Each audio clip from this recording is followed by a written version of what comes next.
ನಮಸ್ಕಾರ. ನಂದಿನಿ ಸ್ವಾಮಿ life style ಇನ್ ಕನ್ನಡಗೆ ಸ್ವಾಗತ. ಎಲ್ಲ ಹೇಗಿದ್ದೀರಾ? ಚೆನ್ನಾಗಿದ್ದೀರಾ ಅಂತ ಭಾವಿಸ್ತಾ ಇದ್ದೀನಿ. ನಾನಿವತ್ತು ಭಾನುವಾರ ಬೆಳಗ್ಗೆಯಿಂದ 12 ಗಂಟೆವರೆಗೂ ನಾನು ಯಾವ ರೀತಿ ದಿನಚರಿ ಪ್ರಾರಂಭಿಸ್ತೀನಿ ಅಂತ ತಿಳಿಸ್ತಾ ಇದ್ದೀನಿ. ನಾನು ಬೆಳಗ್ಗೆ 6:30ಗೆ ಎದ್ದೇಳ್ತೀನಿ. 6:30ಗೆ ಎದ್ಬಿಟ್ಟು ನನ್ನ ದಿನಚರಿ ಕೆಲಸ ಎಲ್ಲ ಮುಗಿಸ್ಕೊಂಡ್ಬಿಟ್ಟು ಆಮೇಲೆ ನಾನು ಬ್ರಷ್ ಮಾಡ್ಕೊಂಡ್ಬಿಟ್ಟು ಇವಾಗ ನಾನು ಕ್ಲೀನಾಗಿ ಗ್ಯಾಸ್ ಸ್ಟವ್ನ ಕ್ಲೀನಾಗಿ ಒರೆಸ್ಕೊಳ್ತಾ ಇದ್ದೀನಿ. ಅಂದರೆ ನಾನ್ ವೆಜ್ ಏನೂ ಮಾಡಲ್ಲ ಅಲ್ವಾ, ನಾವು ಗೌರಿ ಹಬ್ಬದವರೆಗೂ ನಾವು ಮಾಡೋದಿಲ್ಲ, ಅದಕ್ಕೋಸ್ಕರ ವೆಜ್ಜೇ ಅಲ್ವಾ, ಅದಕ್ಕೋಸ್ಕರ ಬೆಳಗ್ಗೆನೇ ಎದ್ದು ಕ್ಲೀನಾಗಿ ಗ್ಯಾಸ್ ಸ್ಟವ್ ಎಲ್ಲ ಒರೆಸ್ಕೊಂಡ್ಬಿಟ್ಟು ಅದಕ್ಕೆಲ್ಲ ಅರಿಶಿನ ಕುಂಕುಮ ಹಚ್ಚಿ ಈ ಥರ ಮಧ್ಯದಲ್ಲೊಂದು ಪುಟಾಣಿದೊಂದು ರಂಗೋಲಿ ಹಾಕ್ಕೊಳ್ತೀನಿ. ಇಲ್ಲಿಂದ ನನ್ನ ದಿನಚರಿ ಶುರುವಾಗುತ್ತೆ. ಬನ್ನಿ ಮುಂದೆ ವಿಡಿಯೋ ನಾನು ಹೇಗೆ ಮಾಡ್ತೀನಿ, ಹೇಗೆ ಎತ್ತೀನಿ ಅಂತ ನಾನು ತಿಳಿಸ್ಕೊಡ್ತೀನಿ. ನಾನು ಇವಾಗ ಆಲ್ರೆಡಿ ನಾನು ಊರಲ್ಲಿದ್ದೀನಿ ಅಂತ ಹೇಳಿದ್ದೀನಲ್ವ, ಊರಲ್ಲಿ ನಾನು ಬೆಳಗ್ಗೆ ಎದ್ದು ಗ್ಯಾಸ್ ಸ್ಟವ್ ಎಲ್ಲ ಒರೆಸಿ ಎಲ್ಲ ಆದಮೇಲೆ ಈಚೆ ಕಡೆ ಬಂದು ಹೊಸ್ಲಿಗೆ ಅರಿಶಿನ ಕುಂಕುಮ ಎಲ್ಲ ಹಚ್ಬಿಟ್ಟು ರಂಗೋಲಿ ಹಾಕಿದ್ದೀನಿ. ಈ ಥರ ಚಿಕ್ಕದಾಗಿ ಹಾಕಿದ್ದೀನಿ, ಏಕೆಂದರೆ ಇವತ್ತು ಭಾನುವಾರ ಆಗಿರೋದ್ರಿಂದ ಮಳೆ ಬರ್ತಾಯಿತ್ತು, ಸಣ್ಣ ಸಣ್ಣಾಗಿ ಬರೋದು ನಿಲ್ಲೋದು ಆ ಥರ ಮಳೆ ಬರ್ತಾಯಿತ್ತು. ನೋಡಿ, ಇದು ಎದುರುಗಡೆ ಮತ್ತು ಆ ಕಡೆ ಈ ಕಡೆ ಮನೆಗಳನ್ನ ತೋರಿಸ್ತಾ ಇದ್ದೀನಿ. ಬೆಳಗ್ಗೆ 6:30 ಆಗಿದೆ.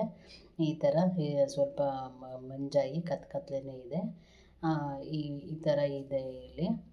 ಅದಕ್ಕೆ ನಾನಿವಾಗ ರಂಗೋಲಿ ಎಲ್ಲ ಹಾಕಿಬಿಟ್ಟು ಚಿಕ್ಕದಾಗಿ ರಂಗೋಲಿ ಹಾಕಿಬಿಟ್ಟು ಒಳಗಡೆ ಬಂದಿದ್ದೀನಿ. ಒಳಗಡೆ ಬಂದು ಹಾಲು ಕಾಯೋಕ್ಕೆ ಇಟ್ಕೊಂಡಿದ್ದೀನಿ. ಹಾಲು ಕಾಯಿಸ್ಬಿಟ್ಟು ಸ್ವಲ್ಪ ಕಾಫಿ ಮಾಡ್ಕೊಳ್ತಾ ಇದ್ದೀನಿ. ಕಾಫಿ ನಾನು 2 ಗ್ಲಾಸ್ ಅಷ್ಟೇ ಮಾಡಿರೋದು, ಏಕೆಂದರೆ ಈ ಊರಲ್ಲಿ ನಾನು ಗ್ಲಾಸ್ ತಂದಿಲ್ಲ, ಅದಕ್ಕೋಸ್ಕರ ಸ್ವಲ್ಪನೇ ಕಾಫಿ ಮಾಡಿಟ್ಕೊಳ್ತಾ ಇದ್ದೀನಿ. ಕಾಫಿ ಎಲ್ಲ ಆದಮೇಲೆ ನಾನು ಈ ಥರ ನಾನು ಟೀ ಕುಡಿಯೋದಿಲ್ಲ, ಕಾಫಿನೇ ಕುಡಿಯೋದು. ಈ ಥರ ಕಾಫಿ ಎಲ್ಲ ಆದಮೇಲೆ ನಾನು ಹೇಳಿದ್ನಲ್ಲ, ನಾನು ಫಸ್ಟ್ ಕಾಫಿ ಕುಡಿದ್ಬಿಡ್ಬೇಕು. ಈ ಥರ ನಾನು ಕಾಫಿ ಮಾಡಿಕೊಂಡು ಸ್ವಲ್ಪ ಕಾಫಿ ಕುಡಿದಿದ್ದೀನಿ. ಅಂದರೆ ನನಗೆ ಊರಿಗೆ ಬಂದಾಗಿಂದ ಸ್ವಲ್ಪ ಕಾಫಿ ಕಡಿಮೆ ಮಾಡಿಬಿಟ್ಟಿದ್ದೀನಿ. ಮತ್ತು ಅದೆಲ್ಲ ಆದಮೇಲೆ ನಾನು ಪಾತ್ರೆ ತೊಳಿತಿದ್ದೀನಿ, ಯಾಕೆಂದರೆ ನಿನ್ನೆ ರಾತ್ರಿ ಕರೆಂಟ್ ಹೋಗಿತ್ತು, ಪಾತ್ರೆ ಎಲ್ಲ ತೊಳೆಯೋಕ್ಕಾಗಲಿಲ್ಲ, ಬಚ್ಚಲಲ್ಲಲ್ವ, ಅದಕ್ಕೋಸ್ಕರ ತೊಳೆಯೋಕ್ಕಾಗಲಿಲ್ಲ. ಇವಾಗ ನಾನು ಕಾಫಿ ಎಲ್ಲ ಕುಡಿದ್ಮೇಲೆ ಪಾತ್ರೆ ಎಲ್ಲ ಬೆಳ್ಕೊಳ್ತಾ ಇದ್ದೀನಿ. ಈ ಥರ ಕಲ್ಗಚ್ಚಿ ಹಚ್ಚಿಟ್ಟಿರ್ತೀವಿ, ಅಂದರೆ ಕಾಫಿ ಗಸ್ಟ ಮತ್ತು ತರಕಾರಿ ಏನಾದ್ರು ಉಳಿದಿರುತ್ತಲ್ಲ ಅದನ್ನೆಲ್ಲ ಹಾಕ್ಕೊಂಡು ಒಂದು ತಪ್ಪಲೆನಲ್ಲಿ ಇಟ್ಕೊಂಡ್ರು ಈಚೆ ಇಟ್ಟರೆ ಹಸುಗಳು ಓಡಾಡ್ತಾ ಇರುತ್ತಲ್ಲ, ಹಸು ಬಂದು ಕುಡಿಯುತ್ತೆ.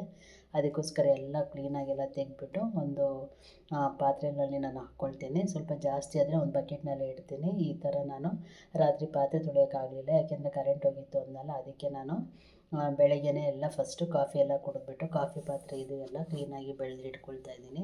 ಅಂದರೆ ಬಚ್ಚಲ ಮನೆಯಲ್ಲೇ ಬೆಳಗಬೇಕು, ಅಂದರೆ ನೀರು ಮನೆಯಲ್ಲಿ ಈಚೆ ಕಡೆ ಬೆಳಗೋಕ್ಕೆ ಮಳೆ ಬರ್ತಾಯಿತ್ತು, ಅದಕ್ಕೋಸ್ಕರ ನೀರು ಮನೆಯಲ್ಲೇ ಕೂತ್ಕೊಂಡು ಪಾತ್ರೆ ಎಲ್ಲ ತೊಳೆದು ಹಂಡೆ ಮೇಲೆ ಎಣ್ಣೆ ಇಟ್ಕೊಳ್ತಾ ಇದ್ದೀನಿ. ನೋಡಿ, ಈ ಥರ ದೊಡ್ಡ ತೊಟ್ಟಿ ಇದೆ, ಮತ್ತು ಹಂಡೆ ನೀರು ಒಲೆ ಕಾಯ್ಸೋಕ್ಕೆ ಹಂಡೆ ಇದೆ.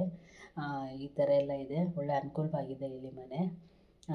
ಅಂದರೆ ಪಾತ್ರೆ ತೊಳೆಯೋಕ್ಕೊಂದು ಸ್ವಲ್ಪ ಕಷ್ಟ ಆಗುತ್ತೆ, ನೀರು ಮನೆಯಲ್ಲೇ ನಾವು ತೊಳ್ಕೊಬೇಕು. ಈ ಥರ ಎಲ್ಲ ತೊಳೆದು ಈ ಥರ ತೊಟ್ಟಿ ಮೇಲೆ, ಅಂದರೆ ನೀರು ತೊಟ್ಟಿ ಮೇಲೆ ನಾನು ಇಟ್ಕೊಂಡಿದ್ದೀನಿ.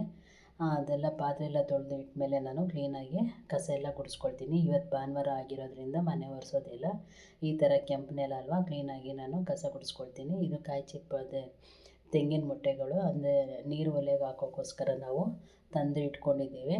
ಈ ಥರ ಎಲ್ಲ ಕಸ ಎಲ್ಲ ಗುಡಿಸೋದ್ಮೇಲೆ ಕ್ಲೀನಾಗಿ ಒಂದು ಸತಿ ಕಸ ಗುಡಿಸ್ಕೊಂಡ್ಬಿಟ್ಟು ಕೂತ್ಕೊಂಡ್ಬಿಡ್ತೀನಿ. ಇವಾಗ ನಾನು ತಿಂಡಿಗೆ ನಾನು ಈ ಬದನೇಕಾಯಿ ಆಲೂಗೆಡ್ಡೆ ಹಾಕಿ ಪಲ್ಯ ಮಾಡಿ ಚಪಾತಿ ಮಾಡಬೇಕು ಅಂತ ಅಂದ್ಕೊಂಡಿದ್ದೀನಿ. ಈಗ ನಾನು ಬದನೇಕಾಯಿ ಪಲ್ಯನ ನಾನು ಒಂದು ವೀಡಿಯೋನಲ್ಲಿ ತೋರಿಸಿದ್ದೀನಿ, ಹಳೆ ವೀಡಿಯೋನಲ್ಲಿ ನೋಡಿ, ಚೆಕ್ ಮಾಡ್ಕೊಳ್ಳಿ.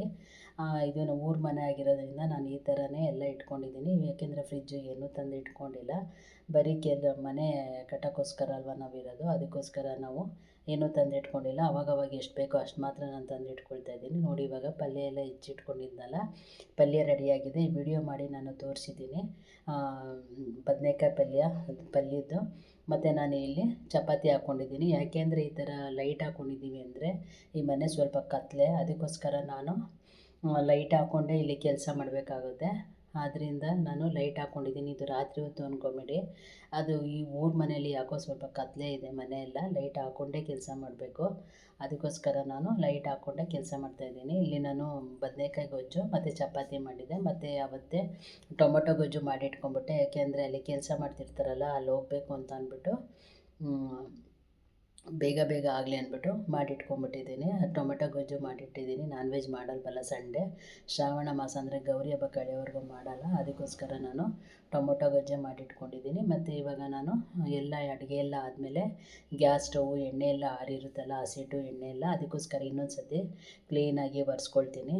ಅಡುಗೆ ಮನೆ ಇದು ಅಷ್ಟೇ ಸ್ವಲ್ಪ ಚಿಕ್ಕದೇ ಆಯಿತು ಅಡುಗೆ ಮನೆ. ಈ ಶೆಲ್ಫ್ ಮೇಲೆಲ್ಲ ಕ್ಲೀನಾಗಿ ಒಂದು ಒಣಗಿರೋ ಬಟ್ಟೆನಲ್ಲಿ ಒರೆಸ್ಕೊಂಬಿಟ್ಟು ಮತ್ತು ಆಮೇಲೆ ಒಂದು ಜಗ್ಗಲ್ಲಿ ಕ್ಲೀನಾಗಿ ಒದ್ದೆ ಮಾಡಿಕೊಂಡು ಕ್ಲೀನಾಗಿ ಒರೆಸಿಟ್ಕೊಂಡ್ಬಿಡ್ತೀನಿ. ಅಂದರೆ ತಿಂಡಿ ಎಲ್ಲ ಮುಗೀತಲ್ವ, ಗೊಜ್ಜು ಮಾಡಿಟ್ಟಿದ್ದೀನಿ. ಇನ್ನು ಅನ್ನ ಒಂದು ಮಧ್ಯಾಹ್ನ ಮಾಡಿಕೊಂಡ್ರೆ ಆಯಿತು ಅಂದ್ಬಿಟ್ಟು ಬೇಗ ಕೆಲಸ ಎಲ್ಲ ಮಾಡಿ ಮುಗಿಸ್ಕೊಂಡ್ಬಿಟ್ಟೆ. ಇವಾಗ ತಿಂಡಿ ಎಲ್ಲ ಆಯಿತು. ತಿಂಡಿ ಎಲ್ಲ ಆದಮೇಲೆ ಈ ಶೆಲ್ಫ್ ಬರುತ್ತಲ್ಲ ಅಡುಗೆ ಮನೆಗೆ ಕಂಪಾರ್ಟ್ಮೆಂಟ್ಗಳು, ಅದೆಲ್ಲ ಕ್ಲೀನಾಗಿ ಒಂದು ಬಟ್ಟೆನಲ್ಲಿ ಒರೆಸ್ಕೊಂಡು ಮತ್ತು ಒದ್ದೆ ಬಟ್ಟೆನಲ್ಲೂ ಕ್ಲೀನಾಗಿ ಒರೆಸಿ ಇಟ್ಕೊಳ್ತಾ ಇದ್ದೀನಿ. ಇದೆಲ್ಲ ಕ್ಲೀನಾಗಿ ಒರೆಸಿಟ್ಕೊಂಡ್ಬಿಟ್ರೆ ಹುಳಗಳು ಅದು ಇದು ಏನೂ ಬರೋಲ್ಲ. ಅದಕ್ಕೋಸ್ಕರ ನಾನು ಇದರಲ್ಲೇ ಕ್ಲೀನಾಗಿ ಒರೆಸಿಟ್ಟಿದ್ದೀನಿ. ಇದು ಟೀ ಮಾಡಿಟ್ಟಿದ್ದೆ, ಅಂದರೆ ಅಲ್ಲಿ ಕೆಲಸ ಮಾಡೋರಿಗೆಲ್ಲ ಟೀ ಕೊಟ್ಬಿಟ್ಟು ಇನ್ನು ಉಳ್ದಿದ್ದ ಟೀ ಹಾಗೆ ಇಟ್ಟಿದ್ದೀನಿ. ಇದನ್ನು ನಾವು ಬಿಸಿ ಮಾಡಿಕೊಂಡು ತಿಂಡಿ ಆದಮೇಲೆ ಸ್ವಲ್ಪ ಕುಡ್ಕೋಬೇಕು. ನೋಡಿ, ಈ ಥರ ಎಲ್ಲ ಅಡುಗೆ ಮನೆ ಕ್ಲೀನಾಗಿ ರೆಡಿ ಆಯಿತು ನಮ್ಮದು. ಇಷ್ಟು ಬೇಗ ಎಲ್ಲ 6:30ಗೆ ಎದ್ದು ಇಷ್ಟೆಲ್ಲ ಕೆಲಸ ಮಾಡಿ ಕ್ಲೀನ್ ಮಾಡಿ ಇಟ್ಕೊಂಡ್ಬಿಟ್ಟಿದ್ದೀನಿ. ಇನ್ನು ಮಧ್ಯಾಹ್ನ ಒಂದು ಅನ್ನ ಮಾಡಿದ್ರೆ ಆಯಿತು. ಈ ಥರ ನಮ್ಮ ಮನೆಯೆಲ್ಲ ಕ್ಲೀನ್ ಆಯಿತು.